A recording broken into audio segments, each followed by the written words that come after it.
So my name is Navdeep. I will be presenting on how to build a data platforms from databases. Currently, I will be covering uh, a non-distributed database to actually replicate or to create data platforms from. But this same scenario can be actually be taken to distributed databases too.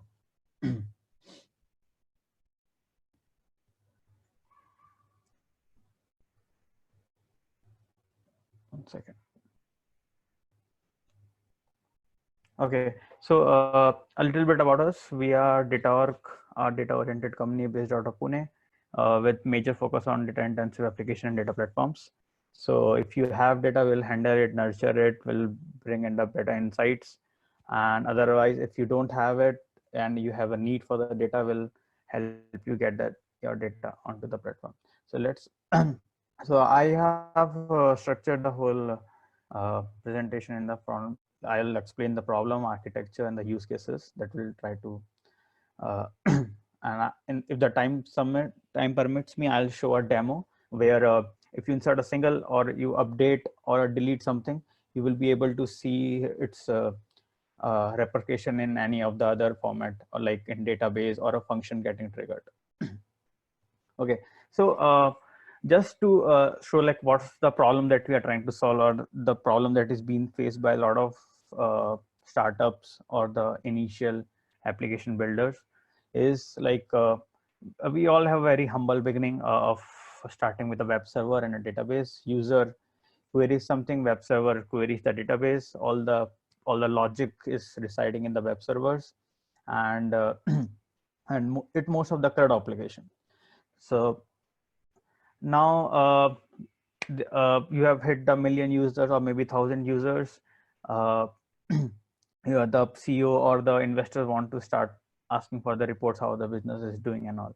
So you actually start looking into the uh, you start asking for the basic report, like how many users are there, how many users are actually transaction in particular day of a time, uh, and how many kind of particular transactions are happening. Suppose like it's a ticketing platform, so how many tickets are getting sale during a particular hour, or how many are getting cancelled. In case of books, like how many books are being sold. So these are the basic reports that's being generated in initial phase. So far so no good. Like a normal database can handle a basic reports, but the problem comes when the data when the reports start becoming huge, they becoming more regular in nature. The second approach to solve it is actually put a replica DB. So replica DB transforms all the load of getting the analytics from the master DB to the replica DB. Now all the all the analytics load is being driven from the replica DB. Master DB can relax now and can now actually do the core application logic thing. But still, the replica DB is so what we are able to achieve in the basic report is still the current state of the so the database is actually the current state of your application. So it tells like what is the current state at particular this time. It doesn't have a history of how things have been happening. So suppose like how many users are there in particular in the system, or for that matter you want to know like how many books were sold until unless you have a good schema, how many books were sold in particular hour or particular day. So it will still show like these many books were sold for how to tackle coronavirus. So uh, so this is still okay, but we are not still getting the insights of how the history has been, uh, how is the user been interacting with the system. So so like to actually get more data, so there is two approaches that can actually you take. One approach is to actually build a event server where your web application will be sending the data to the Kafka or any other queue system, and there will be an event aggregator, and event aggregator will actually be listening the Kafka or any other queue system and will be generating the advanced reports. But so this is the ideal way of building a data platform where you will have infinite bandwidth or infinite way of getting the logs or the events from the web servers, or you can actually uh, start sending the events from the front end itself to your event servers. So if you want to know any particular analytics, or you want to know what is happening at a particular area, you can start sending the event servers to start sending the events to event servers and derive the advanced reports from it. But this is a way long. So like on one side we were actually having a master DB and replica DB, and now the whole system is being replicated to just get the advanced reports. And with this, like you have to have a complete system of like there will be changes in the web servers also, because the application logic, though application logic is not getting changed, but you have to insert the hooks of sending events to event servers. You will be having a conversation with your product managers and all, like how is the what kind of events are required to generate this kind of metrics. So we propose a kind of a middle way between these two approaches, where where we actually make use of wall. So the wall is write ahead logs. So write ahead logs is actually the most important piece of our database. So it actually ensures the acidity and the durability, because everything that is going into the wall or into the database is being written to the wall. So the wall is actually a kind of event stream for you. So what we are trying to leverage over here is anything that is getting changed is also very important to you, and that is being stored in the wall. So in the next set of slides, I will be showing like how we are reading the wall and converting into events, and these events are actually getting stored into some data lake or data warehouses where you can actually derive fairly advanced insights. So I'll show like what's the current architecture. So we are leveraging a technology called Debezium workers, where Debezium workers actually start listening to the wall.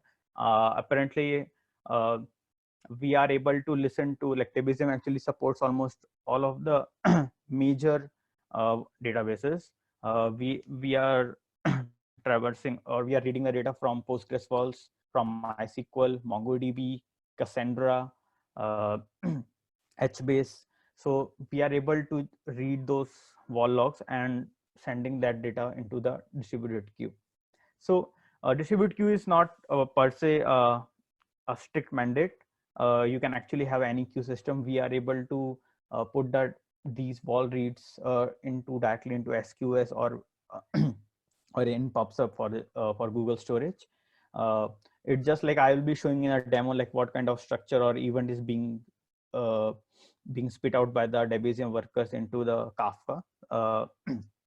But essence is like we are able to read the wall, and the wall actually represents a change, and that change is actually being used to derive advanced metrics.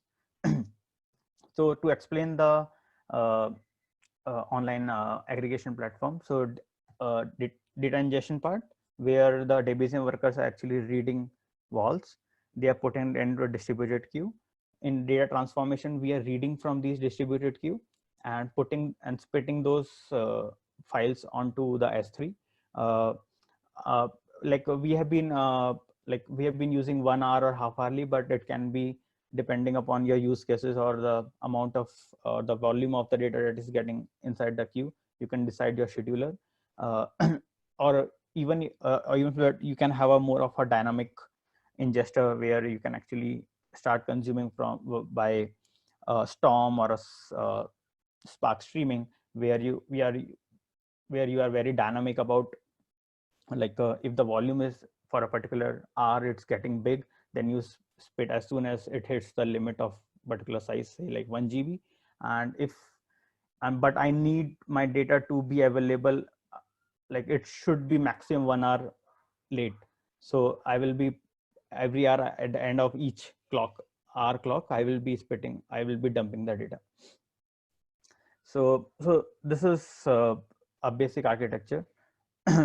So the use cases are pretty interesting over here, because what we are able to build upon this particular architecture where wall is getting read is build an OLAP, where I have just shown you like how the data is being dumped or the wall, every chain that is right, that is being written onto a database is now available on the disk or on the cloud storage.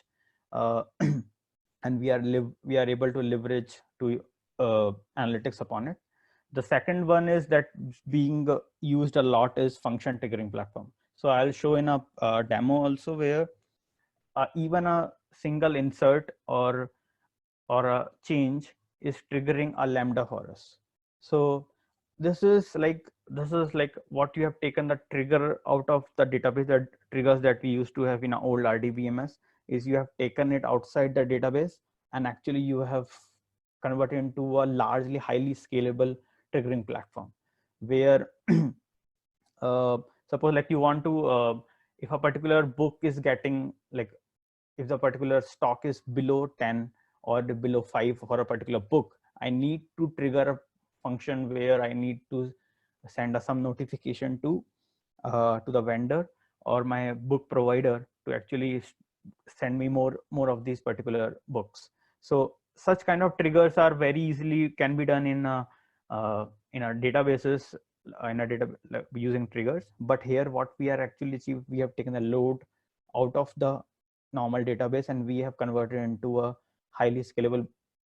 By highly scalable I means like it's horizontal scalable. Once you actually push the data into the queue, the consumers can be as many as possible, and they can run independently of of each other. The third use case that we are actually using is cheaper point in time backups. So normally the read replica or the replicas of a particular database are actually work in the same manner how we are actually doing it by reading the wall. So in a Postgres or a MySQL, each is actually reading from the wall. So everything that is being written onto the wall is getting converts to all the other replicas, and the replicas are converting this again to the to actual disk writes. So the same thing is happening over here, but instead of running a whole DB to get your backups, or we are actually reading those and putting that into some cheaper storage area, we are like S3 or Google storage.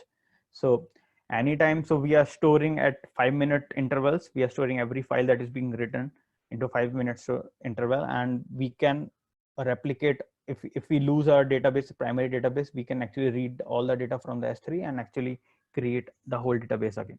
So it's not a production ready, you can say, like, because the 5 minutes still a big downtime, but being like we are able to achieve the backups in less than $10 per month, because everything is getting stored in S3. If you have availability for a particular system, a lenient availability, then you can actually use this particular system.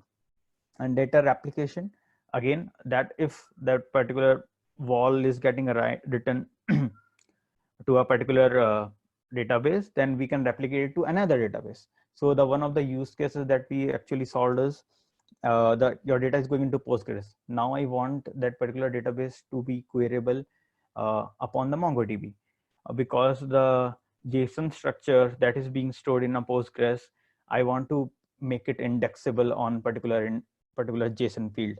And one of the use case was please push that particular code onto a MongoDB, and I will be able to derive more derive more value from it. So the data replication can be done from this particular architecture also. So so to actually show like what kind of transactions like we are able to derive, like, because suppose like in a in a ticketing platform, you want to know like how many books were sold from pure database. So there will be actually be a call of or a CRUD call happening onto the database, like increase the amount, or this particular field has you need to increase the particular value of this particular field, or for that matter any kind of CRUD operation that is being happening, we know that this particular CRUD has happened, we can assign a counter in our Lambda or when we are actually processing this wall. So a demo would make more sense. Let me show a demo, like how is particular uh, transaction is being shown or is getting converted into a JSON format, and how you can actually leverage it.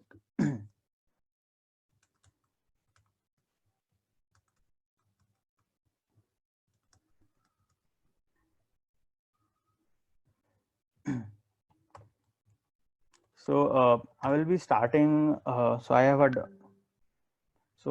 have a Docker Compose setup where a Docker Compose consists of a Postgres, Kafka, Zookeeper, a consumer, and my own personal Lambda, where whenever I insert something, that will be that particular Lambda will be triggered, and I will receive an email.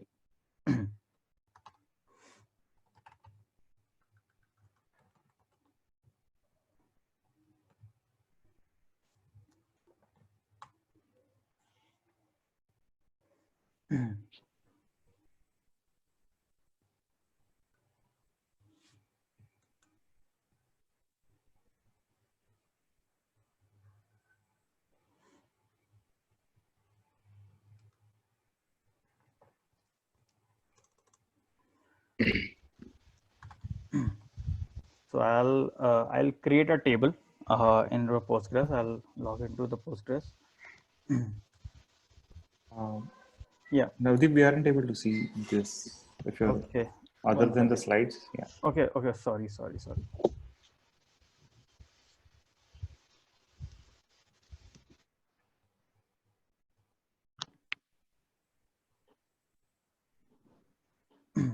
So okay. Let me create the Docker again.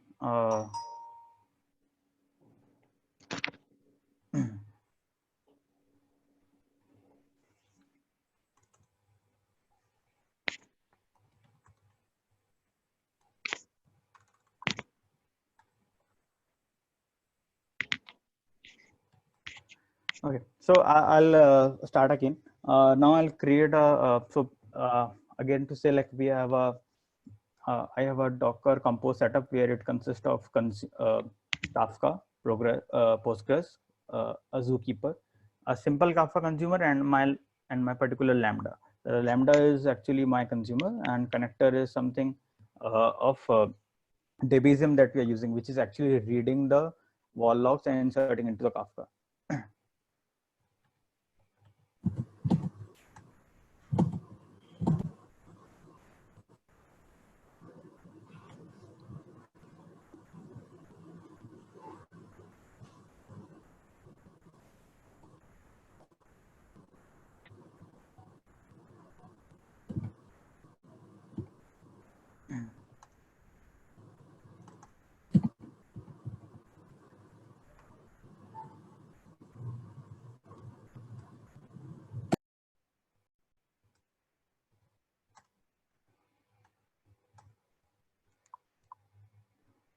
I'll create a table, a simple table.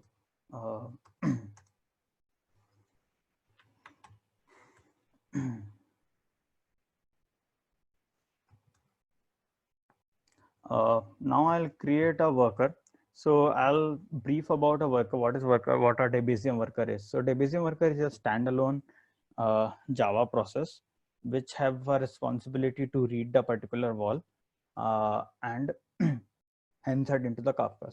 So this is actually built upon Kafka Connect, but we are not limited by Kafka. So there's a concept called Debezium embedded, where you can embed into any of the JVM based languages like Scala, Clojure, or Java, in fact. And this will be responsible for reading all the walls and pushing into any of the, so using embedded, you have the liberty of pushing it to anywhere. You can push it into SQS, you can push it into Kafka. It's just like for the demo purposes, we have putting into the Kafka, the easiest of the setup.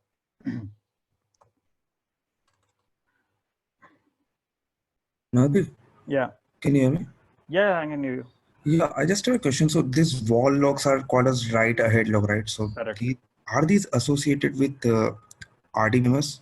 I mean, is it there something which is already there since inception of the SQL databases? So whenever Yes, they are. So like they are the reason because we actually get durability and the consistency. Because everything that is being written onto RDBMS is actually written upon to a wall. So it's not a new concept at all. It is actually a 70s concept, writing ahead to a wall. It's just like we are leveraging that wall to create a data platform for you. okay. Yeah, just one comment Yeah, on that. So write-ahead log is a pretty old. I mean, it's a very fundamental and old concept. It's just that very recently, all databases started giving a programmatic API to read that log and integrate into something like Kafka. So, I mean, what Debezium does, for example, for your databases like Postgres and MySQL, is it makes those logs then available to the external world. Because I mean, what was there in databases, it was internal to databases, that concept, and that was not available to anything outside of that. Okay. Yeah, correct. So to add more upon that, so now the Postgres actually or the other database actually start giving. So we are actually using logical replication. So before that, it was PG replication, which was very native to PG. Only a PG slave can actually read those and actually convert into actual data. So now almost everyone has actually started giving access to the wall. And this is like, and people have been using to actually derive multiple use cases upon that. So to upon the Debezium worker, so this is how a Debezium worker like let me, so this is how a normal Debezium worker configuration look like. So you have to read from particular database with particular password and all, and the Kafka and the sync configuration, which is being in case are Kafka.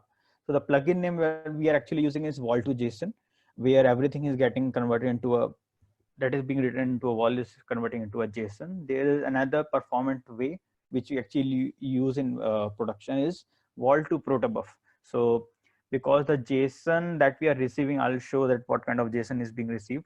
It also contains the schema. So the JSON becomes pretty huge, and it can actually cost in case of your queue. So Protobuf is much more performant in that case because of the size. But it comes with some changes that will be required from your consumer side because you have to create the classes before. So I'll submit the worker. I'll show like how the worker. So worker is connected.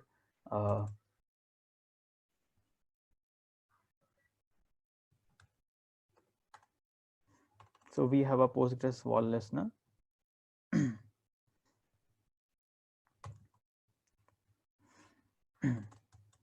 Okay. Now let's see, like, are my consumers up and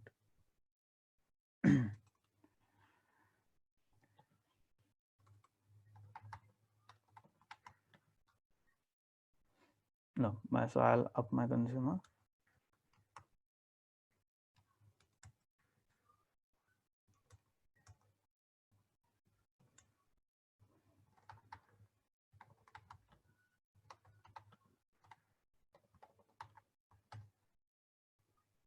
My consumer is up.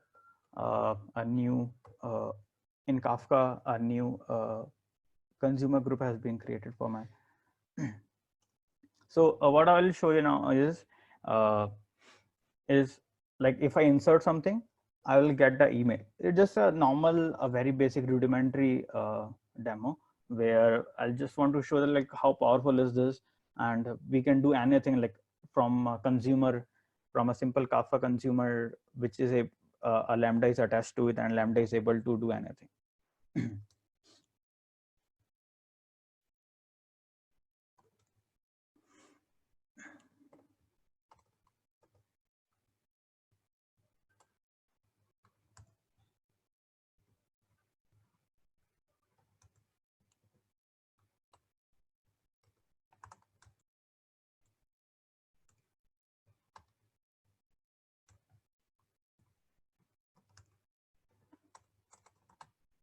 I'll start a console consumer also, just to show like,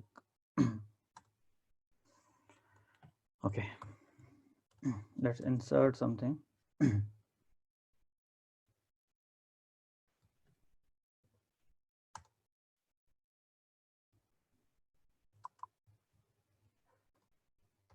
Sorry.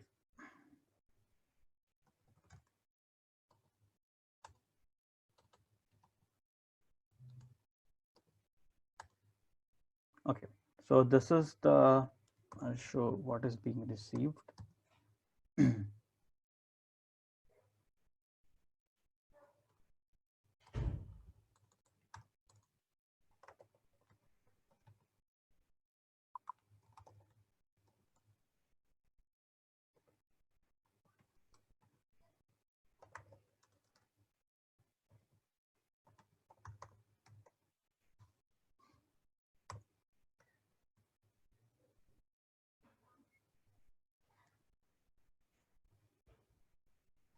So, so the important part is like, what is like, so this is the schema that I'm receiving almost on uh, every insert or delete.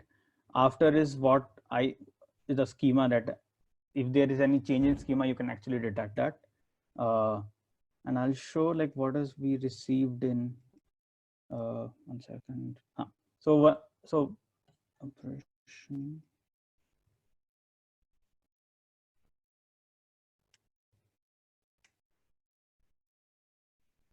So what I'm trying to show is I'm still able to, I'm trying to find like it actually gives you a kind of operation that is being written. So because that particular logic you can actually use to determine like, is it a delete, is it an update or add it.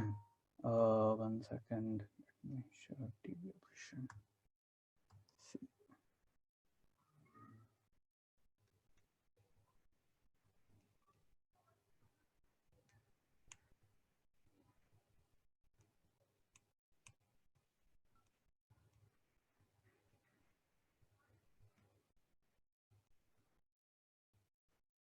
Yeah. So this is, I'm trying to show like op is C. So because I have created a create command, so in case of update, I'll see a U. In case of delete, I'll see a D.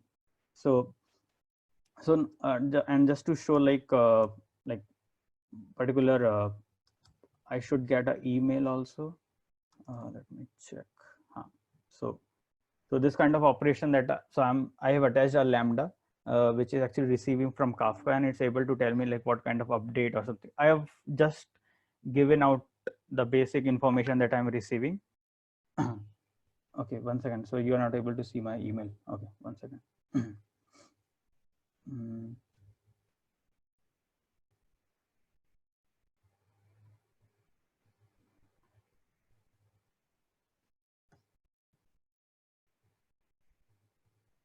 Okay, so I just received an email and which actually shows like I have received this particular message, which is actually create an operation, and the property is this. So it just to show like what kind of operation that we are able to do. So building upon that, what we are normally doing over here is like is putting this particular Kafka into S3 and making that queryable via Athena, or for that matter EMR. And this is how easily you can actually build a data platform. So without any dependency on your current in your current code, you don't have to change any of the application logic, but still you are able to achieve the event. You are still able to achieve to generate events out of your database, and your database is now an event generator, and you can derive any kind of insights from that. Though it's not a replace of actually putting event servers, because sometimes a lot of things are happening onto the front end or the back end or in your web application servers that you're actually not committing to a database. But sometimes but anything that is being committed or changed to a database is being reflected onto in the down the line queue or your storage. So I think like this is the demo was the end part. I kept it small, but I am open for any question that you might have.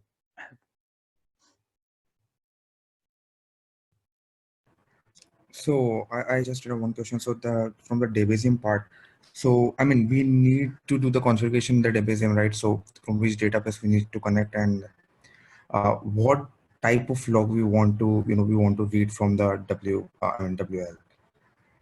What kind of? Sorry, I couldn't get the last What word. kind of logs? I mean, what kind of events we need to read from the WAL logs? For example, if we can configure it, right? So we only need to read the create events or read events. Huh. So that kind of logic, the power is up to the consumer.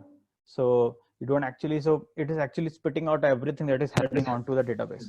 So that is your, yeah. So the biggest power of this is like the whole power is actually coming on to consumers. You have the power, you actually check up like whether this is read or delete, and actually you can move forward, or you can actually forward those anything that is of only of your interest. So you will have a kind of a filter which is listening onto a Kafka or SQS. So And just to add that the level of configuration that you can do in Debezium is what kind of tables that you want to read the walls from. Like you can whitelist some of the tables, or you can just add the whole database, and every change log from every table you can read the changes. okay. And the Hey consumer Navdeep, log is Yeah. yeah. Go ahead. I had a question. Thanks for the demo though. Yeah. Really cool. Wanted to understand, does this require some configuration in the databases also? Like, would we need to configure? So mean- all you need to is enable logical replication, which is by default being done in Postgres 10.0. Otherwise, below that, you need to have logical replication enabled. If you are running like really old, like something like Postgres 9 or Postgres 8, it's still not supported because to recode the fact from Unmesh what I have said, like now the database developers have started giving access to read the walls. So anything older than 9 you might not be able, but you need to just enable logical replication. Okay, great. And one more thing, like, so suppose I use Debezium with MongoDB and my Postgres, right? Is the output format in both the cases similar, or is it different depending on the database that has been watched? So your question is like if you are listening from MySQL and you are listening from Postgres, what will be the output of the database? No, not. So sorry. I mean, I think I framed it a bit confusingly, but I'm saying, like, suppose I have a MongoDB instance and I have attached Debezium to it, and the logs, the events that it generates, would they be similar to the ones generated by the Postgres, or that depends upon the database?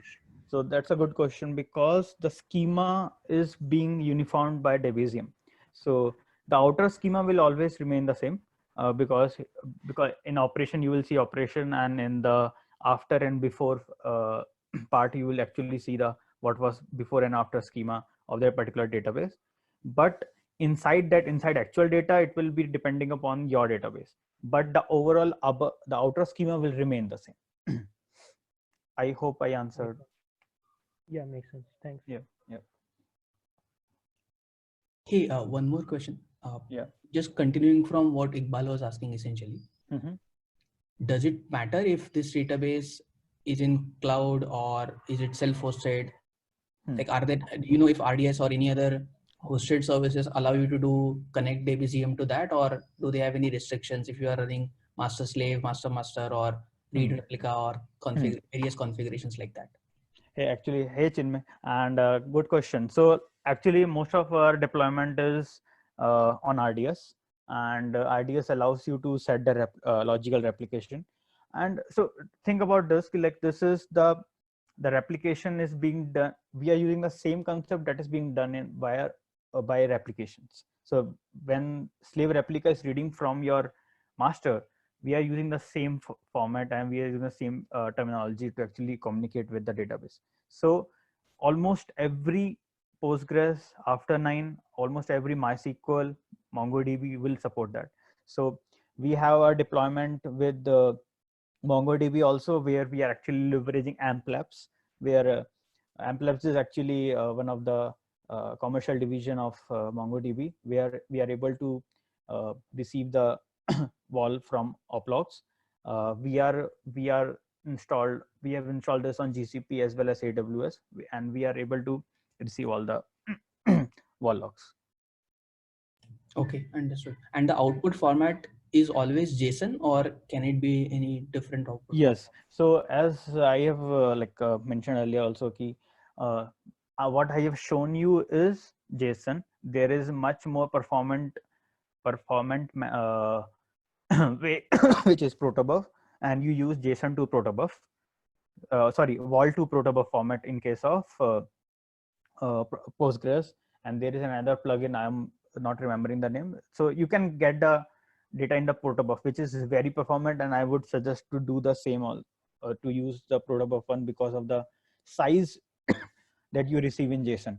So apparently the data that we are receiving in JSON is almost 4 to 5 times bigger than actual data because of the schema that is included in it. But the protobuf is actually smaller than the data that is being stored in the database because of the compression technique used by the protobuf.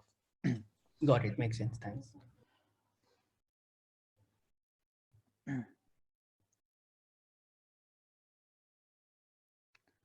Okay. Any other question? So one more thing, does this impact the performance in any sense?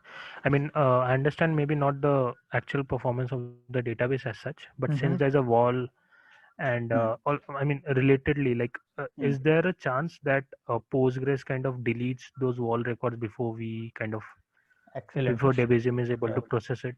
Yeah, so this is again a good question because we actually face it. So every database have a concept of retention, or the retention size. So Postgres is bit of you can say conventional in that way, because Postgres actually, if you are not able to consume, or your consumer is down for that matter, in this case Debezium, so it will not delete the walls. Okay, it will keep building up. So you have the responsibility of keep the consumers up, though the wall doesn't take that much space, but Postgres ensures that the consumer always receives that unless you actually explicitly delete the wall.